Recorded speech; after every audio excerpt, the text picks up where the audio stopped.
Imagine a world not so different from our own, but one where the tap no longer flows on command, where a glass of clean water is more valuable than gold. This isn't a dystopian fantasy. It's the near-future reality of the blue-gold wars.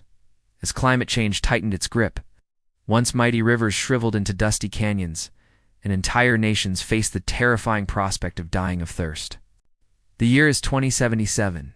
Geopolitical tensions, simmering for decades over dwindling water supplies, finally reach a boiling point.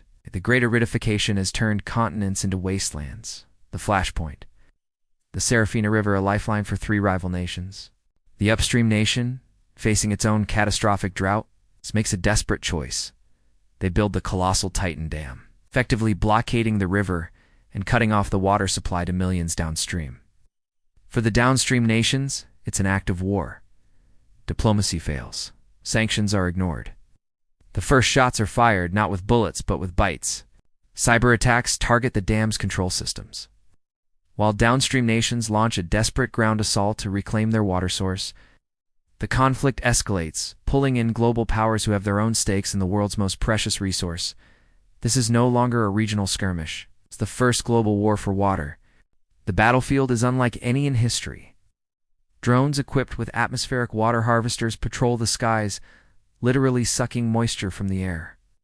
Special forces sabotage desalination plants, the coastal lifelines for millions. But the most terrifying weapon is geoengineering. One side seeds the clouds over enemy territory, triggering devastating acid-filled downpours that poison the land and the little water that remains. The other retaliates by deploying massive solar reflectors in orbit, creating targeted flash drought conditions to cripple enemy agriculture. The planet itself becomes a weapon.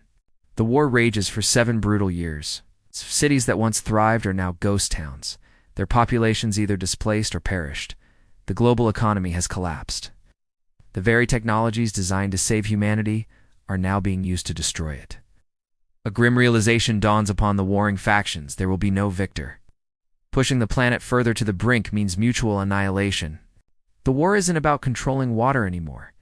It's about surviving the world they've broken. Forced by the sheer calculus of survival, the exhausted nations finally agreed to a ceasefire.